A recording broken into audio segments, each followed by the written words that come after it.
واللیل اذا سجا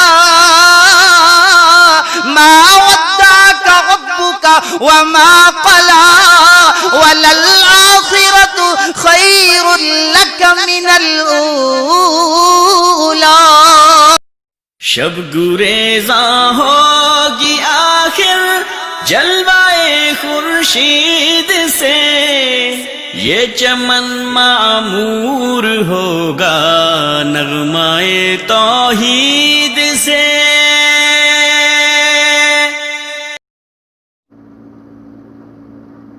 مکمل ہوا. اور آج کے بارے میں، آج کے قیام میں سوا پارہ پڑھا گیا ہے، اس میں آخری ربع 19ویں پارے کا اور 20واں پارہ مکمل الحمدللہ یہ تلاوت کیا گیا ہے. اور جہاں سے آج کے تلاوت کا آغاز ہوا سورہ نمل ہے وہاں پہ، اس کے علاوہ سورہ نمل کے ساتھ سورۃ القصص، یہ دونوں صورتیں مکمل آج ہم نے سنی ہیں. اس کے علاوہ سورۃ العنکبوت کی پہلی 44 آیات بھی ہم نے آج سنی، اور یوں یہ سوا پارہ مکمل ہوا. جہاں تک سورہ نمل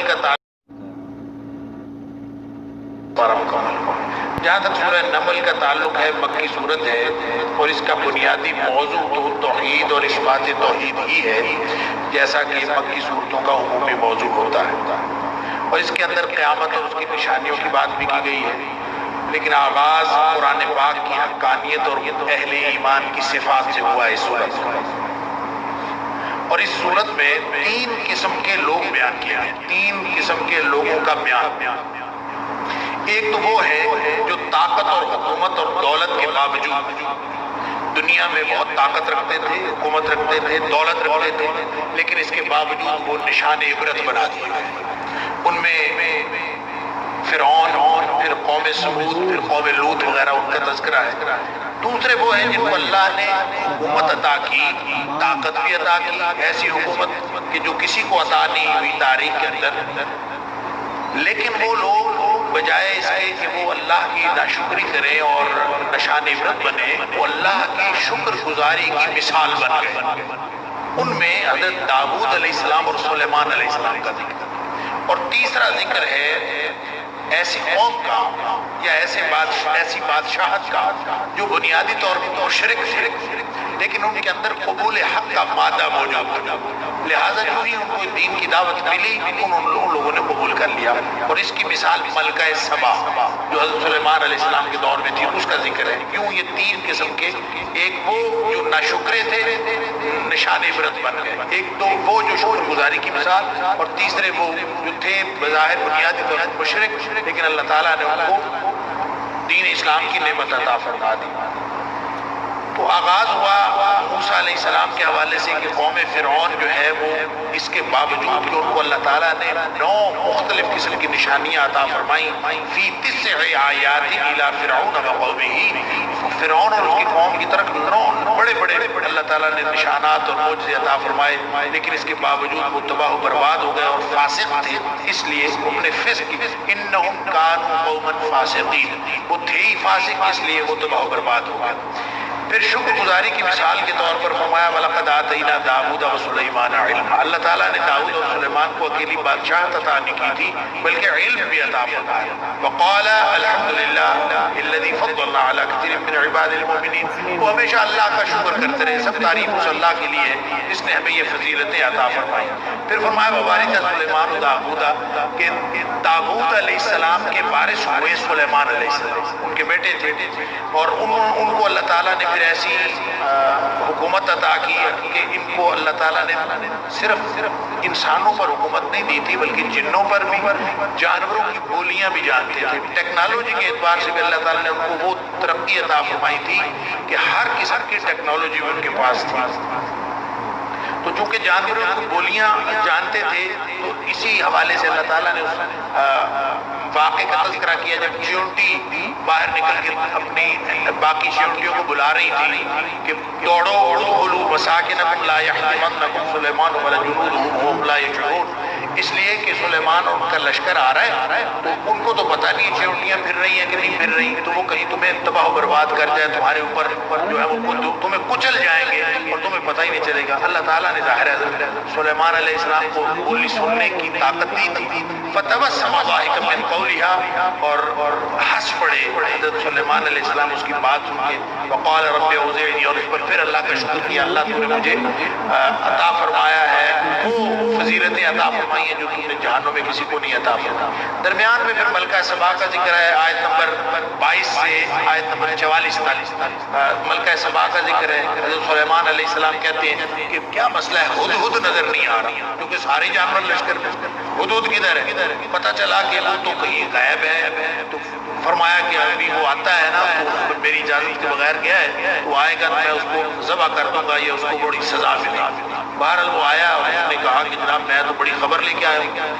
ہدہد خبر لاتا ہے، خبر کیا لے کے آیا؟ وہ کہتا ہے جی کہ میں نے ایک ایسی قوم دیکھی ہے کہ وہاں ان کی بادشاہ ایک ملکہ ہے، یعنی ان کے اوپر جو حکمران وہ ایک ملکہ ہے، اور وہ ان کے پاس بہت بڑا عرش ہے اور بہت ایک راج دہانی کے مالک ہیں وہ لوگ، لیکن وہ لوگ مشرک۔ اب حضرت سلیمان علیہ السلام نے اس کی خبر سنی اور اس کی خبر سن کے آپ نے ایک خط لکھا ملکہ سبا کے پاس، انہو من سلیمان و انہو بسم اللہ الرحمن الرحیم، کہ یہ اللہ کے نام پر بھیجا جا رہا ہے اور یہ سلیمان علیہ السلام کی طرف۔ یہ آیت نمبر 30 سورہ نمل کی، یہاں بسم اللہ الرحمن الرحیم پوری آئی ہے۔ یہ جو میں نے عرض کیا تھا کہ سورہ توبہ سے پہلے بسم اللہ الرحمن الرحیم نہیں لکھی گئی، سورت 114 ہے، اور اس اعتبار سے بسم اللہ الرحمن الرحیم قرآن پاک میں 113 دفعہ ہونی چاہیے، لیکن 114 دفعہ ہے۔ سورہ نمل میں 2 دفعہ آئی، ایک دفعہ شروع میں جو ہر صورت کے ساتھ آتی ہے، اور ایک دفعہ یہاں آیت نمبر 30 کے اندر۔ ان کو کہا اللہ تعالی علیہ واتونی مسلمین، کہ سب جو ہے سرکشی نہ کرو، میرے پاس آ جاؤ، بس خط لکھا آ جاؤ۔ انہوں نے ارکان دولت سے مشورہ کیا کیا کریں۔ ارکان دولت ظاہر ہے درباری جو ہوتے ہیں وہ مشورہ دینے میں بڑھ چڑھ کے مشورہ دیں، انہوں نے کہا مسئلہ ہی کوئی نہیں، ہم اتنے طاقتور ہیں، نحن اولو قوت، ہمارے پاس طاقت پڑی ہے، وہ باز شدید، ہمارے پاس جو ہے وہ لڑائی اور جنگ کرنے کے اصول بھی بہت ہمیں پتہ ہے، ہم فنون حرب سے بھی واقف ہیں، کوئی مسئلہ ہی نہیں ہے، لہٰذا ہمیں کیا ضرورت ہے ہمیں اس کی بات مانیں، بس آپ ہمیں حکم دیں، جنگ کرتے ہیں، چڑھائی کر دیں۔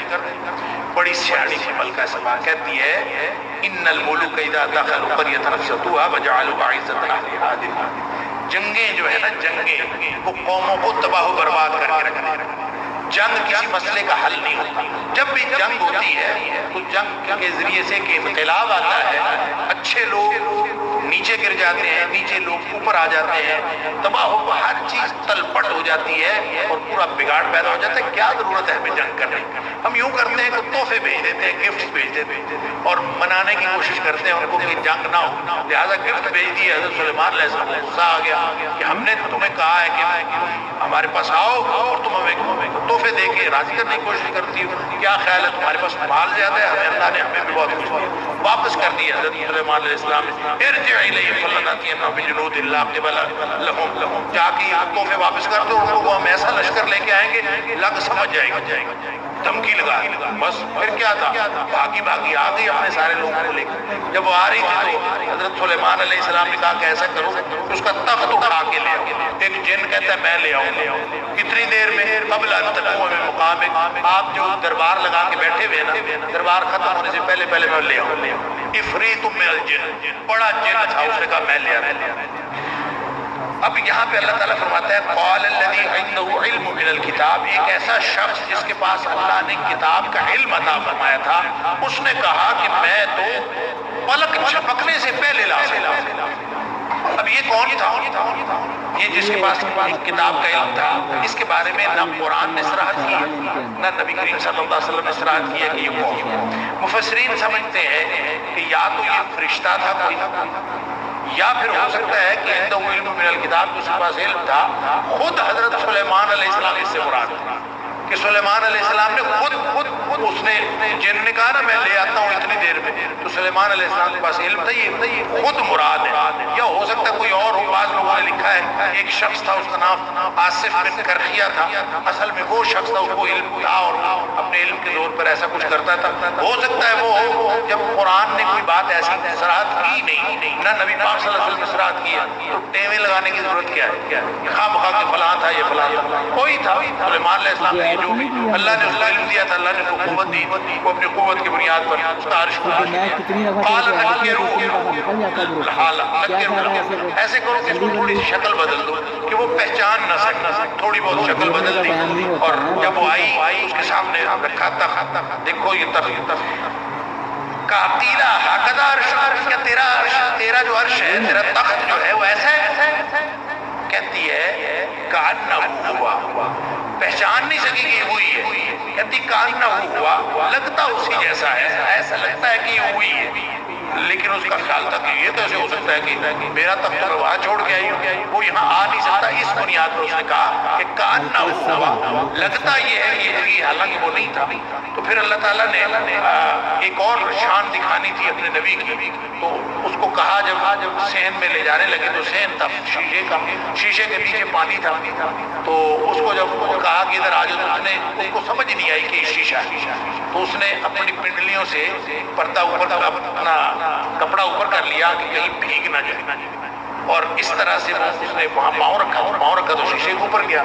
تو پھر اس وہاں بھی شرمندگی ہوئی تھی، ملکہ اور اتنی بڑی اس کی سلطنت تھی، لیکن پھر اس کو یہ بھی بتایا گیا کہ تیرا تخت ادھر آیا پڑا ہے. یہ بھی بتایا گیا کیا بتانا مقصود تھا؟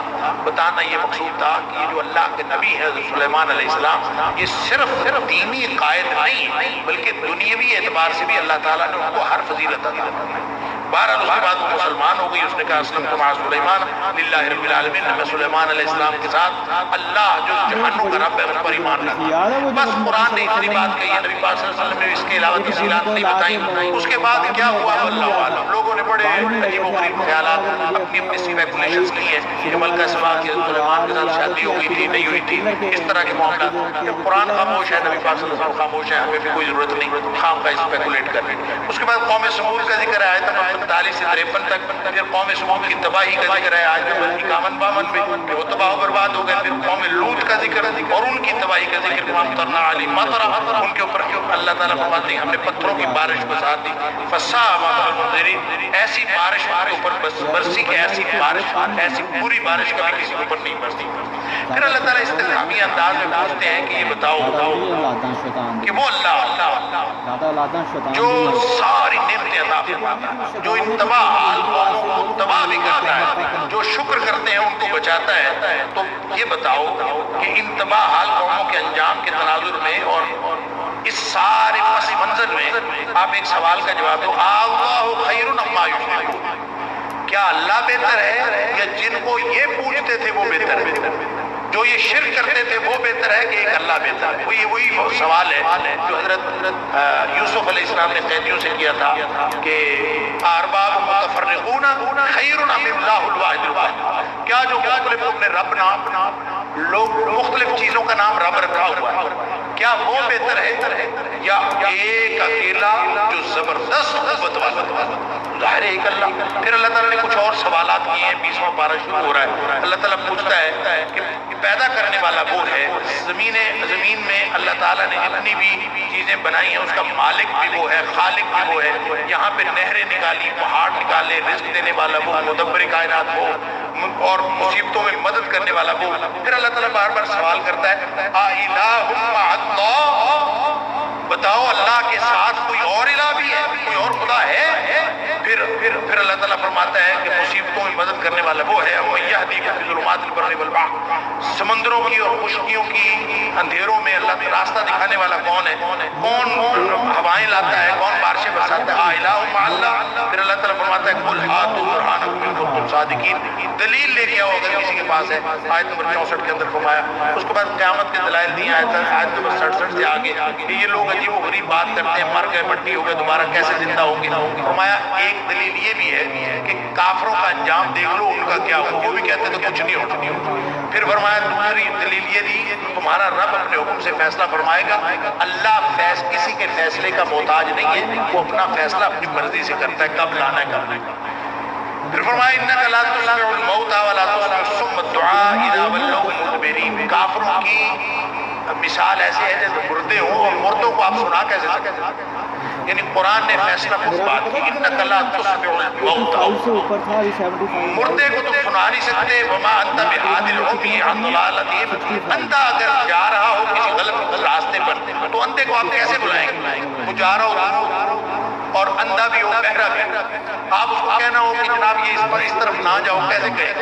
آپ اس کو واپس نہیں لا سکتے، جس طرح اس کو واپس نہیں لایا جا سکتا اسی طرح یہ کفار جو ہے یہ واپس آنے والے نہیں۔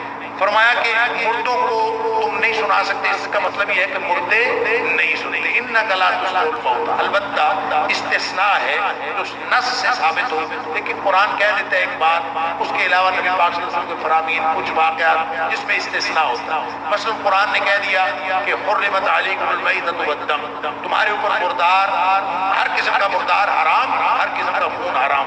نبی کریم صلی اللہ علیہ وسلم فرماتے ہیں احلت لکم میتتان ودمان، تمہارے لیے دو مردار اور دو خون حلال ہے۔ مچھلی ہم اسی بنیاد پر کھاتے ہیں کہ وہ حلال ہے، ورنہ قرآن نے تو حرام ہے۔ تو اسی طرح استثناء یہ ہے کہ نبی کریم صلی اللہ علیہ وسلم نے بدر کے مقتولین سے خطاب فرمایا، جو بدر کے کافر مرے تھے نا وہ پڑے ہوئے تھے، نبی کریم صلی اللہ علیہ وسلم کوے کے اندر ان کی لاشیں پھینکی، نبی پاک صلی اللہ علیہ وسلم کو خطاب فرمایا، صحابی حیران ہو گئے، اللہ کے رسول صلی اللہ علیہ وسلم یہ سن رہے ہیں، یہ تو مردے، آپ نے فرمایا تم سے زیادہ سن رہے ہیں۔ اس کا مطلب کیا ہوا؟ اس کا مطلب یہ ہوا کہ بالعموم مردے نہیں سنتے، لیکن جب اللہ چاہے تو سنوا سکتا ہے۔ پھر میڈیکل سائنس نے بھی یہ بات تو ثابت کر دی ہے کہ مردے جو ہیں 70 یا 72 گھنٹے تک مردے کے اعضاء جو ہے کام کرتے ہیں، اس کے بعد مکمل ڈیڈ نہیں ہوتا۔ اور یہ شریعت کی نبی پاک صلی اللہ علیہ وسلم کی حدیث میں اس طرح رہنمائی کرتی ہے کہ فرشتہ جب مردہ جب اس کی جان نکلتی ہے انسان کی تو اس کے بعد جب اس کو نہلایا جا رہا ہوتا ہے، جب اس کے اوپر سارے معاملات کیے جا رہے ہوتے ہیں تو اس کو سب پتہ چلتا ہے۔ اس لیے نبی کریم صلی اللہ علیہ وسلم نے فرمایا کہ مردے کو نہلاتے وقت سخت ہاتھ نہیں لگانا چاہیے، اس لیے کہ اس کو تکلیف ہوگی اور اس کو زندوں سے زیادہ تکلیف ہوتی ہے، اس کو بڑے احتیاط۔ تو نتیجہ یہ نکلا کہ عمومی قانون یہی ہے کہ مردے کو نہیں سنا سکتے، البتہ نص سے کوئی بات ثابت ہو تو وہ اور بات ہے۔ پھر اللہ تعالیٰ نے فرمایا کہ علامات قیامت ذکر کی ہیں 82 نمبر آیت سے آگے، اور فرمایا کہ ایک دابہ نکلے گا قیامت کے دن، کہ جانور نکلے گا، لوگوں سے باتیں کرے گا۔ حدیث کے اندر بھی آتا ہے قیامت کے نزدیک مختلف نشانیوں میں سے ایک نشانی یہ بھی ہے۔ پھر فرمایا کہ قیامت کے دن اللہ تعالیٰ ہر امت میں سے گروہ الگ الگ لائے گا، مثلا گناہوں نیکیوں کے اعتبار سے بھی گروہ الگ الگ آئیں گے، گناہوں کے اعتبار سے بھی الگ الگ آئیں گے۔ یہ شرابیوں کا ٹولہ ہے اور یہ زانیوں کا ٹولہ ہے، یہ بدکاروں کا ٹولہ ہے، اس طرح سے مختلف گناہوں کے اعتبار سے بھی ٹولے ہوں گے، اللہ تعالیٰ معاف فرمائے۔ پھر فرمایا کہ سور پھونکا جائے گا، یوم ینفخ فی الصور ففزع من فی السماوات ومن فی الارض، سور پھونکا جائے گا، زمین و آسمان میں جو کچھ ہے ٹہل کے رہ جائے گا، گھبرا جائے گا۔ جو قرآن پاک میں نفخوں کا ذکر ہے اور حدیث کے اندر لگتا یوں ہے 4 نفخے ہوں گے، 4 دفعہ سور پھونکا جائے گا۔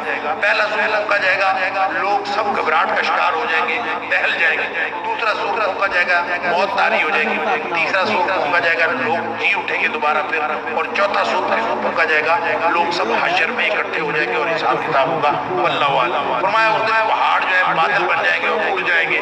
یہ سب اللہ تعالیٰ کی بناوٹ ہے، سن اللہ کی بنائی ہوئی صنعت ہے، سن اللہ الذی اتقن کل شیء انہ خبیر بما تفعلون۔ پھر فرمایا کہ نیکی پر ہر طرح کی بھلائی، نیکی کوئی شخص اگر کرتا ہے نا جو نیک ہے، نیک کے راستے پہ چلتا ہے، فرمایا اس کے اوپر کوئی گھبراہٹ نہیں ہوگی، نہ کسی پہلے نفخے کی، نہ دوسرے نفخے کی، نہ تیسرے نفخے کی، نہ چوتھے نفخے کی۔ وہ تو بات ہے، لیکن پھر فرمایا کہ اگر کوئی شخص برائی میں مبتلا ہے تو اس کو پھر سزا ہوگی، عمدہ کر کے اس کو جہنم میں پھینکا جائے گا۔ اور فرمایا کہ حبیب صلی اللہ علیہ وسلم آپ فرما دیجئے انما امرت ان اعبد رب هذا البلد، مجھے تو اللہ نے حکم دیا ہے کہ اس گھر کے رب کی بندگی کرتا رہے، میں تو پیغام پہنچانے والا ہوں، خود بندگی کرنے والا ہوں۔ اس کے بعد سورہ قصص ہے، سورہ قصص میں مکی صورت ہے، اس میں بنیادی طور پر مسلمانوں کی جو تعداد کی کمی تھی اور کمزوری تھی اس موقع پر یہ آیت اتری ہے. مشرکین طاقت و حکومت میں تھے اور بتایا ہی جا رہا ہے کہ قوتیں اور قیمتیں ان کا اصل وزن جو ہے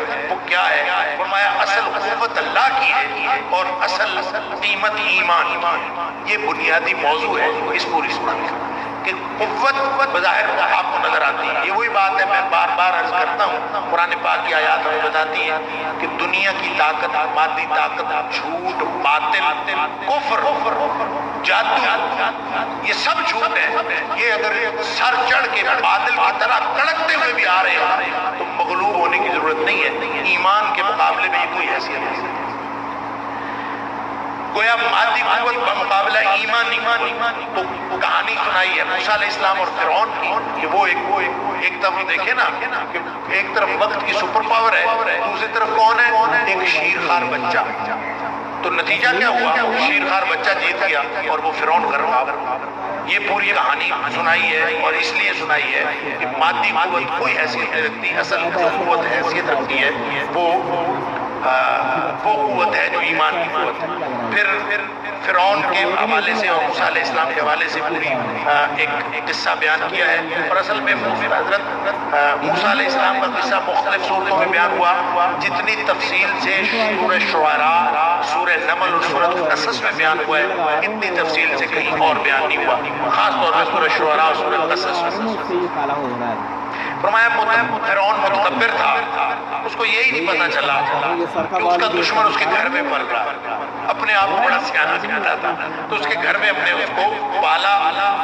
فَالْتَقَطْهُ آلُ فِرْعَوْنَ لِيَكُونَ لَهُمْ عَدُوًّا وَحَزَنًا, یعنی خود پال رہے ہیں جس نے ان کی دشمنی کرنی ہے اور ان کے لیے پریشانی کا باعث بننا ہے. فرمایا اصل بات یہ ہے کہ اللہ کا کرنا ہو کے رہتا ہے. جب موسیٰ علیہ السلام کی والدہ نے اس کو تابوت میں ڈالا تھا بڑا دل گھبرا رہا تھا. اللہ تعالیٰ نے فرمایا تھا نہ تو ڈر نہ پریشان ہو, اللہ تعالیٰ تجھے واپس اس کو بھیج دے گا. اور پھر اللہ تعالیٰ نے واپس بھیج دیا. وَأَنَّ وَعْدَ اللَّهِ حَقٌّ, اللہ کا کرنا ہو کر رہتا ہے, اللہ کا وعدہ بھی سچا ہے, لوگوں کو پتہ نہیں. وَلَٰكِنَّ أَكْثَرَهُمْ لَا يَعْلَمُونَ, لوگوں کو معلوم نہیں. پھر موسیٰ علیہ السلام بڑے ہو گئے اور ایک دن جا رہے تھے, یہ واقعہ کسی اور جگہ نہیں ہے, یہی ایک دن جا رہے تھے تو قبطی کی بنی اسرائیلی کے ساتھ لڑائی ہو رہی تھی. مقامی آبادی جو مصر کی تھی اس کو قبطی کہتی, اور جو یہ بنی اسرائیلی تھے جو شفٹ ہو گئے تھے یوسف علیہ السلام کے زمانے میں, اور یہ وہاں پہ پلے بڑے ان کی ایک قوم تھی. لیکن یہ کہ آپس میں تفاوت جیسے دنیا میں گوروں اور کالوں کی ہوتی ہے, یہ لوگ جو ہیں لوکل اور فارنر کو اجنبی سمجھتے ہیں, اس طرح بنی اسرائیلیوں کو قبطی اجنبی سمجھتے تھے, طرح طرح کے مظالم ڈالتے تھے اور ایک مستقل سے. حضرت موسیٰ علیہ السلام سے اللہ تعالیٰ نے ان مظالم سے نجات دلا. تو ایک قبطی لڑ رہا تھا ایک بنی اسرائیلی کے ساتھ. تو اسرائیلی نے, جو بنی اسرائیلی تھا, اس نے حضرت موسیٰ علیہ السلام سے مدد طلب کی. موسیٰ علیہ السلام نے جو سمجھایا کہ نہ لڑ, نہیں باز آ رہا ہوگا, تو موسیٰ علیہ السلام نے اس کو مکہ مار دیا. مکہ مارا تو مر گیا, اس کو ایسی جگہ لگا فوراً مار گیا. موسیٰ علیہ السلام حیران ہو گیا. فَوَقَذَهُ مُوسَىٰ فَقَضَىٰ عَلَيْهِ, موسیٰ علیہ السلام نے اس کو مکہ مارا فوراً مر گیا. قَالَ هَٰذَا مِنْ عَمَلِ الشَّيْطَانِ, حیران ہو گئے یہ تو شیطانی کام ہے, ہماری کہ میں نے مارنے کے لیے تو نہیں مارا تھا. بہرحال شام اگلا دن ہوا تو وہ بندہ وہی بندہ بنی اسرائیلی جو کل لڑ رہا تھا قبطی سے, قبطی قتل ہو گیا.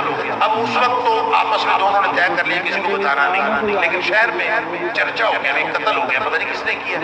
اگلے دن موسیٰ علیہ السلام جا رہے تھے, وہی بنی اسرائیلی کسی اور سے لڑ رہا ہے. تو موسیٰ علیہ السلام سے قریب ہوئے کہ اس کو سمجھائے کہ تو روزانہ کسی نہ کسی کے ساتھ لڑتے ہو.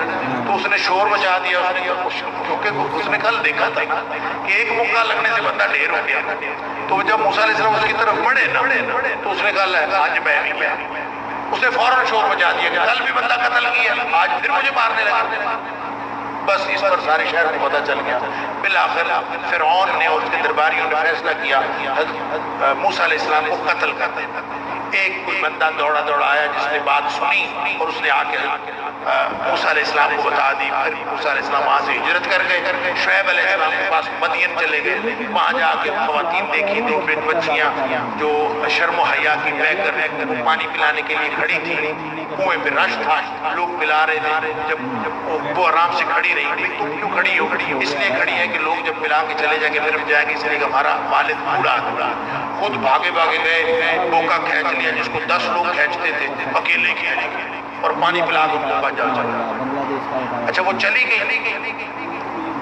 تھوڑی دیر بعد ایک واپس آ گئی. کہتی میرے والد صاحب بلا رہے ہیں اور وہ کہتے ہیں کہ تجھے اجرت دینی ہے, تو نے جو ہماری مدد کی ہے تو نے اجرت دینی ہے. تو ایک آدمی جو کسی انجان اجنبی جگہ پہ بیٹھا ہے اور دعا کر رہا ہے رب انی لما انزلت الی من خیر فقیر, اللہ میں تو تیرے در کا فقیر ہوں, میری مہمانی تو نہیں کرنی ہے اور تو میرا کوئی میزبان ہے کوئی. تو انہوں نے غنیمت سمجھا, چلے گئے گھر پہنچ گئے. اللہ اکبر. یہاں پہ جو ایک بات انہوں نے کہی کہ جا بچی نے اپنے والد کو مشورہ دیا کہ ابا جی اس کو ہم نوکر رکھ لیتے ہیں, اس لیے کہ ان خیر من استاجرت القوی الامین, جو آدمی قوی ہو اور امین ہو نوکری کے لیے بہترین ہوتا ہے. ایک تو طاقت اس کی, ایک امین کیسے تھا, اس کے بھی بہت ساری تفصیلات لوگوں نے لکھی ہیں مفسرین نے, کہ بعض نے لکھا ہے کہ وہ بچی جو تھی جب جا رہی تھی نا تو اب اس نے آگے چلنا تھا کہ موسیٰ علیہ السلام نے آگے چلنا تھا. گھر کا تو اس کو پتا تھا, اب موسیٰ علیہ السلام نے اس کو آگے نہیں چلایا, اس کو کہا تم میرے پیچھے چلو, اس لیے کہ بچی اگر آگے چلیں گی تو موسیٰ علیہ السلام پیچھے پیچھے چلیں گی تو ان کی نگاہیں اس کے اوپر پڑیں گی. تو موسیٰ علیہ السلام نے کہا نہیں تم پیچھے چلو. بس یہ ہے کہ جہاں سے مڑنا ہوگا نا وہاں سے بھی کہنا نہیں, تم ایک جو ہے نا وہ اینٹ پھینک دینا, کوئی چیز پھینک دینا, تو مجھے پتا چل جائے گا کہ اب ادھر کو مڑنا. تو یہ احتیاط موسیٰ علیہ السلام نے وہاں سے لے کر گھر جاتے اس نے سمجھ لیا کہ بندہ کوئی امانتدار ہے, یعنی جو کوئی بھی ہے امانتدار. تو اس نے ابا جی کو مشورہ دیا کہ یہ امانتدار ہے, وغیرہ ان کو کیا پتا تھا. کبھی کا پتا چل گیا جب کوکا کھینچا, جب ڈول کھینچا, اور امین کا پتا چل گیا جو ان کا طرز عمل تھا.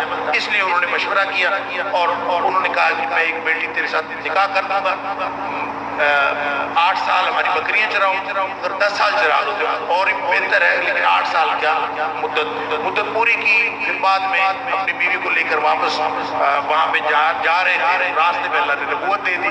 یعنی یہ کیسی بات ہے, سبحان اللہ. ایسا قصہ ہے, اکیلا آدمی کسی اور ملک میں پھر رہا ہے اور راستے میں واپس آ رہا ہے, پھر اتنا بھٹکا ہوا ہے کہ وہ ایک طرف سے روشنی نظر آئی تو خیال آیا کہ میں نا, سردی کا موسم تھا, اپنی اہلیہ سے کہا یہاں رکو میں جا کے دیکھتا ہوں, ہو سکتا ہے وہاں پہ مجھے کوئی چیز جو ہے وہ آگ مل جائے, میں وہاں سے ایک تو راستہ پر پوچھ رہا ہوں, دوسرا آگ لے آؤں یہاں پہ جلا کے آگ دہکا کے یہاں پہ اس سے گرمی حاصل کر رہی ہے.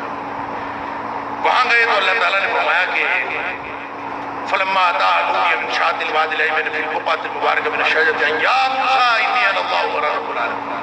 موسیٰ میں تیرا رب, انا اللہ رب العالمین. حیران ہو گئے, رب کے ساتھ گفتگو ہوئی, 2 نشانیاں, سوٹا پھینکو سانپ بن گیا, اور جا کے فرعون کو تبلیغ کر. اللہ انی قتلت منهم نفسا, اللہ میں نے مجھ سے ایک قتل ہو گیا تھا, تو میں وہاں جاؤں گا تو وہ تو مجھے پکڑ کے قتل کر دے گا, میں کیا کروں, فاخاف ان یقتلون, مجھے تو ڈر ہے کہ مجھے پکڑ کے قتل کر دے گا. واخی ہارون هو افصح منی لسانا فارسلہ معی رضی یصدقنی.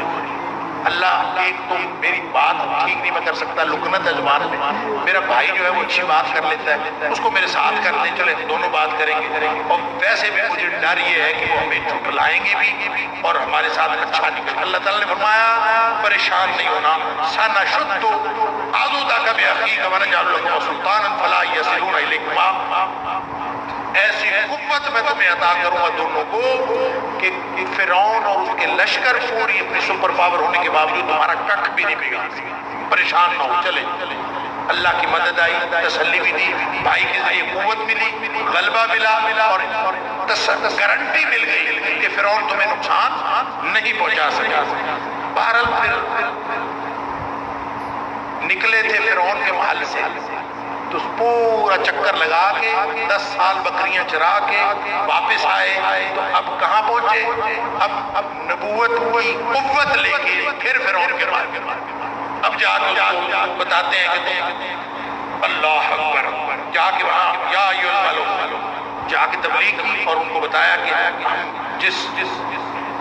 جس اللہ نے ہمیں پیدا کیا ہے اس کی بندگی کی بندگی کی دعوت دینے کے لیے آئے، فاستکبر وجرا، انہوں نے بات مانی نہیں۔ ظاہر ہے وہ فرعون تھا، اس نے کیوں بات ماننی تھی، وہ بھی اور اس کے لشکر بھی، کسی نے بات نہیں مانی۔ اللہ تعالیٰ فرماتا ہے کہ چونکہ انہوں نے بات نہیں مانی، ہم نے ان کو پکڑ لیا اور ان کو غرقاب کر دیا۔ وہ بدبخت ایسا تھا سن کے نا اللہ کی باتیں، تو کہتا ہے اللہ کہاں؟ موسیٰ علیہ السلام کا آسمانوں۔ مشرک کی ہمیشہ بات ہماری ہوتی۔ حامان کو کہتا ہے اپنے وزیر کو ایسا کرو، ایک بلڈنگ بناؤ، اونچی بلڈنگ بناؤ، میں اس پر چڑھ کے دیکھوں کہ موسیٰ کا رب ہے کہ نہیں۔ بلڈنگ اس نے بنائی یا نہیں بنائی، لیکن یہاں پہ اللہ تعالیٰ نے ذکر کیا فوقد لیا حامان علی الطین فاجعل لی صرحا لعلی اطلع الی الہ موسیٰ وانی لاظنہ من الکاذبین۔ مجھے لگتا ہے کہ وہاں چڑھ کے بھی مجھے نظر کچھ نہیں آنا، تو موسیٰ جو ہے نعوذ باللہ من ذالک جھوٹا ہے، تو میں اس کو جھوٹا ثابت کرنا چاہتا ہوں، اونچی عمارت بناؤ۔ بھی اونچی عمارت بنا لو گے تو کیا ہوگا؟ اس کو اتنی نہیں سمجھ آئی کہ یہ جو تا حد نگاہ آسمان ہے، نہ تم آسمان تک جو ہے وہ عمارت بنا سکتے ہو، نہ تمہیں نظر آ سکتا ہے۔ لیکن بہرحال وہ اسی اپنی ماری مت کی وجہ سے بالآخر غرقاب ہوا۔ پھر نبی پاک صلی اللہ علیہ وسلم کی جو رسالت ہے اس کا اثبات کیا گیا، رسالت محمدی کا، کہ اے نبی کریم صلی اللہ علیہ وسلم، یہ جتنے واقعات ہو رہے تھے، جتنی تفصیلات آپ کو بتائی جا رہی ہیں، یہ کس نے بتائی؟ اور اصل میں معاندین کو بتایا جا رہا ہے کہ نبی کریم صلی اللہ علیہ وسلم اس وقت موجود تھے جب موسیٰ علیہ السلام نے مکہ مارا، نبی پاک صلی اللہ علیہ وسلم اس وقت موجود تھے جب فرعون کے گھر کو پہنچے، نبی پاک صلی اللہ علیہ وسلم موجود تھے جب وہ مدین پہنچے، نبی پاک صلی اللہ علیہ وسلم موجود تھے، آپ تو موجود نہیں تھے، تو پھر یہ ساری کہانی کس نے سنائی؟ اللہ نے سنائی۔ تو یہ نبی پاک صلی اللہ علیہ وسلم کی حقانیت کی دلیل ہے۔ پھر فرمایا کہ ایک چیلنج قرآن نے دیا، آیت نمبر 49 کہ فاتو بکتاب، اے حبیب صلی اللہ علیہ وسلم ان سے کہو کہ تمہارے پاس کوئی سچی کتاب ہے تو لے آؤ، اتبعہ صادقین۔ اگر تمہارے پاس قرآن پاک سے زیادہ سچی کتاب یا تورات سے سچی کتاب، اس لیے کہ تورات، انجیل اور قرآن ساری ایک، اس سے سچی کتاب مشرکین سے کہو تمہارے پاس کوئی ہے تو لاؤ میرے پاس، میں اس کتاب کی پیروی کروں گا، میں اس کو مان لوں گا، میں تمہاری بات مان لوں گا ان کو تم صادقین اگر تم سچے۔ اب یہ اس چیلنج کا جو انداز ہے یہ بہت سارے اسباب ہیں اس کے اندر۔ مثلا اس کے اندر یہ سبق ہے، یعنی میں آپ سے اور آپ مجھ سے سوال کریں کہ یہ بتائیں کہ قرآن سے سچی کوئی کتاب ہے؟ پھر بھی نبی کریم صلی اللہ علیہ وسلم فرما رہے ہیں کہ تم اس سے سچی کتاب لے آؤ، اگر تم لے آؤ گے میں اس کی پیروی کروں گا، حالانکہ اس سے سچی کتاب ہے ہی کوئی نہیں۔ اصل میں دشمنوں کو نیچا دکھانے کے لیے اسلوب اختیار کیا ہے، لہذا اس کا مطلب یہ ہوا کہ جب کبھی انسان مکالمے کی فضا میں اور چیلنجنگ فضا میں چیلنج دے تو ایسی بات کی جا سکتی ہے۔ یہ پچھلے دنوں ڈاکٹر ذاکر رائے نے کوئی بات کر دی تھی، 4-6 مہینے یا پچھلے سال کی بات ہے، انہوں نے کسی اپنی گفتگو میں بات کر دی تھی کہ عیسائی اگر کوئی ایسی بات لے آئے اور میرے ساتھ بیٹھے میں عیسائی ہو جاؤں، اگر کوئی ان کے پاس سچائی کی بات ہے تو لے آئے میں عیسائی ہو جاؤں۔ اتنا شور تھا پوری دنیا میں ڈاکٹر ذاکر نائک کے خلاف کہ ایسی بات کہہ دی کہ اگر وہ سچے ہو گئے تو میں عیسائی ہوں گا۔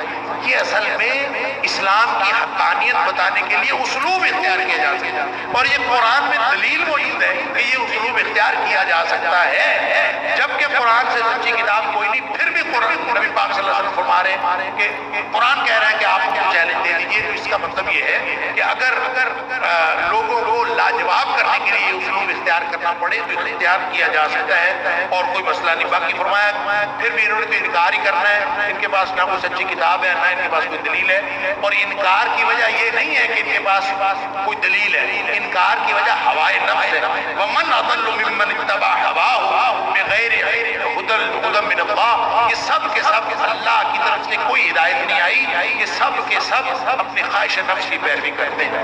پھر اہل ایمان کی تعریف کی ہے آیت نمبر 51 سے آگے کہ آیات الہیہ پر ایمان رکھنے والے، لغو سے اعراض کرنے والے یعنی فضول باتوں سے پرہیز کرنے والے، بھلائی کے ذریعے سے برائی کا خاتمہ کرتے ہیں، ہدایت کی پیروی کرتے ہیں، انفاق فی سبیل اللہ کرتے ہیں اور گمراہوں سے علیحدہ رہتے ہیں، یہ اللہ کے بندوں کی نشانی ہے۔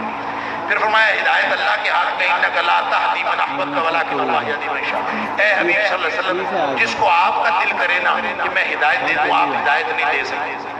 نبی پاک صلی اللہ علیہ وسلم کی بڑی خواہش تھی، ہر شخص کے بارے میں خواہش تھی، جس کا نبی پاک صلی اللہ علیہ وسلم کو سب سے زیادہ دکھ تھا وہ آپ کے چچا ابو طالب، کہ آپ نے بڑی کوشش کی کہ وہ ایمان لے آئے، وہ نہیں لائے، اور اللہ تعالیٰ نے کلام صلی اللہ علیہ وسلم کو فرما رہے ہیں آپ کسی کو ہدایت نہیں دے سکتے، ہدایت اللہ کے ہاتھ میں۔ پھر آگے مشرکین سے سوال ہے تین جو اللہ قیامت کے دن کرے گا، بتاؤ قیامت کے دن کہاں وہ جو شریک ٹھہرائے تھے معبود وہ کہاں ہوگا؟ لہذا مشرکوں سے کہا جائے گا تمہارے جو تم نے شریک بنائے تھے نا اللہ کے، لاؤ کہاں؟ وہ ظاہر کہیں بھی نہیں ہوں گے۔ اور پھر اگر کوئی لوگ ملیں گے یہ ان کی طرف اشارہ کریں گے کہ انہوں نے ہمیں گمراہ کیا، وہ کہیں گے اغوینا کما غوینا، ہم نے گمراہ تو کیا ہے تو جیسے ہمیں گمراہ کیا گیا تھا ہم نے آگے گمراہ کرنا۔ اس کا مطلب یہ ہے کہ گمراہ لوگوں کی بات نہیں سننی چاہیے، جن کے پاس علم بھی کوئی نہیں، ان کے ساتھ اگر آپ کوئی بات کریں گے تو اہل ایمان کا طریقہ یہ ہے کہ وہ گمراہ لوگوں سے دور رہتے ہیں، وہ گمراہ لوگوں کے قریب نہیں ہوتے، اس لیے کہ وہ خود جیسے گمراہ ہوئے ایسے وہ دوسروں کو بھی گمراہ کرتے ہیں۔ لہذا بغیر دلیل کے کسی کی بات ماننا بھی شرک کی طرف لے جاتا ہے، تو بغیر دلیل کسی کی بات نہیں ماننی چاہیے۔ پھر ان کو یہ بھی کہا جائے گا کہ اپنے معبودوں کو پکارو، ہو سکتا ہے تمہیں کوئی جواب دے، تو ظاہر ہے کون جواب دے گا؟ وہ پکاریں گے، کون جواب دے گا؟ تیسری بات ان سے یہ کہا جائے گا کہ رسولوں کو تم نے کیا جواب دیا؟ تو ان کے پاس کوئی جواب نہیں ہوگا۔ فرمایا بدحواس ہو جائے گی، آیت نمبر 66 سے فرمایا۔ اس کے بعد آیت نمبر 68 سے 73 تک اللہ تعالیٰ نے دلائل توحید دیے کہ تخلیق و اختیار کا مالک اللہ ہے، سینوں کی راز سے بھی واقف ہے، وہی الہ ہے، اسی کا حکم چلتا ہے، اسی کی حمد ہے۔ لہ الحمد فی الاولی والآخرہ، اول آخر سب حمد اسی کی، تعریف اسی کی۔ لہ الحکم، حکم بھی اسی کا، وإلیہ ترجعون، اسی کی طرف لوٹ کر جانا ہے ہمیشہ کے لیے۔ اگر رات ہو جائے تو بتاؤ تو دن کون لائے گا؟ اور اگر ہمیشہ دن ہی رہے تو پرسکون رات کون لائے گا؟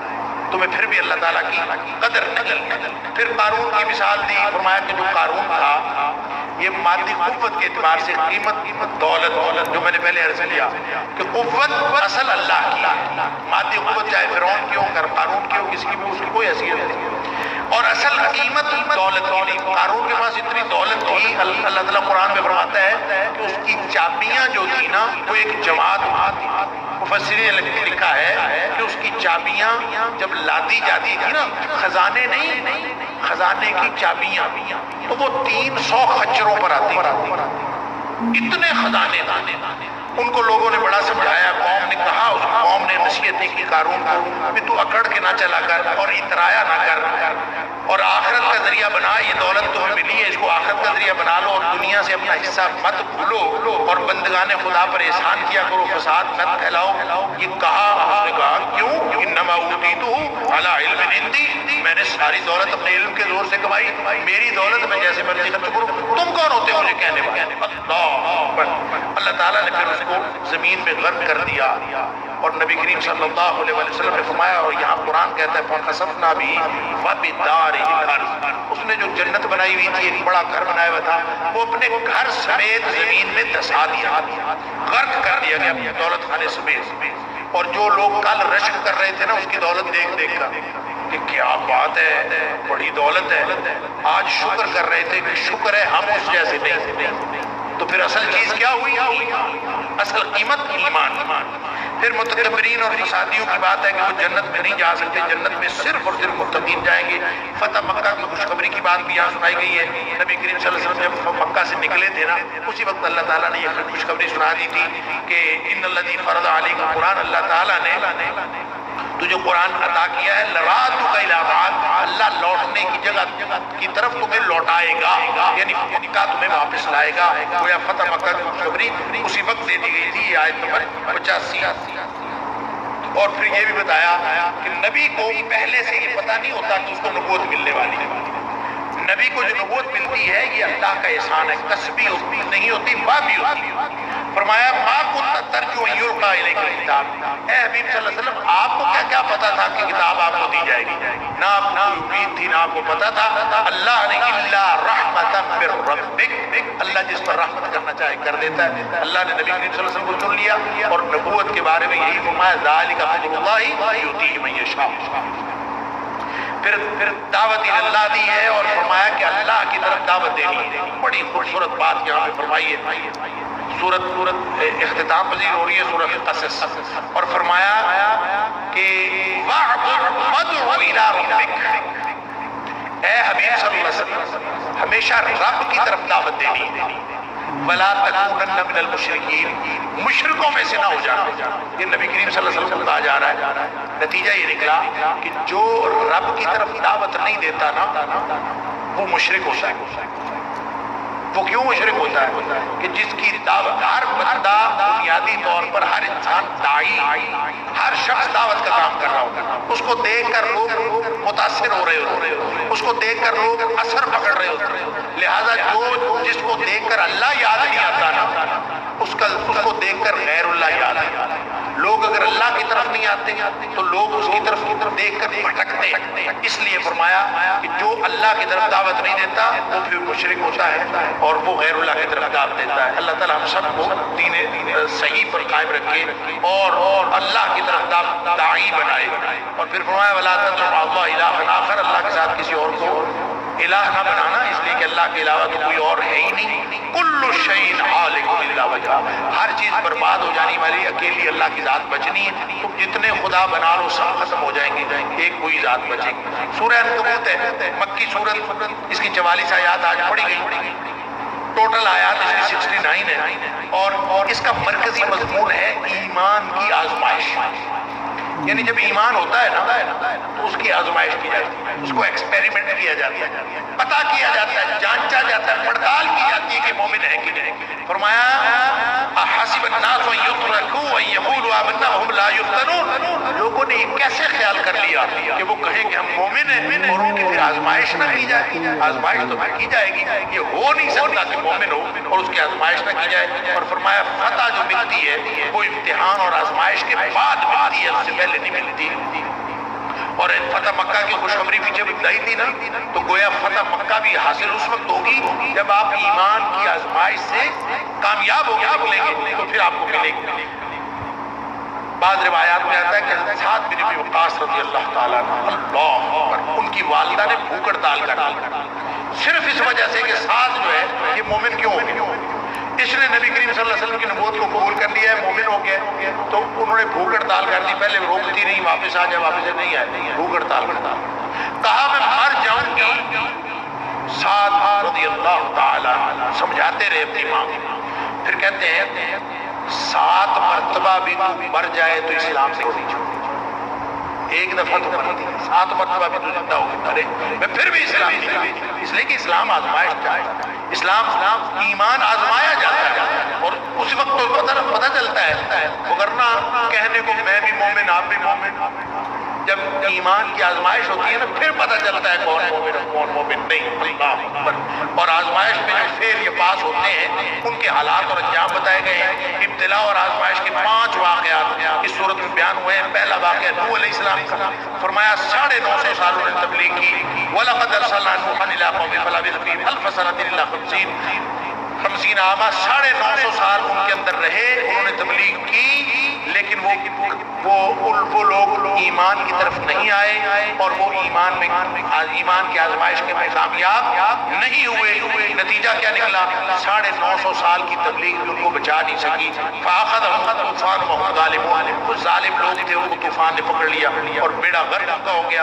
پھر ابراہیم علیہ السلام کا ذکر ہے کہ وہ بھی ان کی آزمائش اکیلے تھے، کتنے امتحان تھے، جتنے امتحان ابراہیم علیہ السلام کے ہوئے نا، خود اللہ تعالیٰ فرماتا ہے کہ وَإِذِ ابْتَلَىٰ إِبْرَاهِيمَ رَبُّهُ بِكَلِمَاتٍ، سورہ بقرہ، کہ ابراہیم کو ہم نے بہت سارے باتوں میں آزمایا، وہ ساری امتحانوں میں کامیاب ہوا۔ اور پھر ایک امتحان تو وہ تھا کہ جب بیٹے کے گلے پہ چھری پھیری ہے نا، خواب میں دکھایا، تو وہ جب بیٹے کے گلے پہ چھری پھیرنے پر تیار ہو گیا، تیار نہیں ہوئے، پھیر دیا۔ تو ابراہیم علیہ السلام نے تو نہیں کہا کہ اللہ یہ امتحان تو نہ لے، نہ اسماعیل علیہ السلام نے کہا، چھری پھروانے والے نے بھی نہیں کہا، چھری پھیرنے والے نے بھی نہیں کہا۔ کس نے کہا؟ اللہ نے کہا کہ وَنَادَيْنَاهُ يَا إِبْرَاهِيمُ، ہم بولے آسمانوں سے، ابراہیم قد صدقت الرؤیا، تو نے خواب بھی سچا کر دیا، تو کیا چیز؟ تو یہ سارے امتحانوں میں ابراہیم علیہ السلام کامیاب ہوئے. یہ اللہ تعالیٰ نے یہاں ان کی کہانی بیان کی ہے.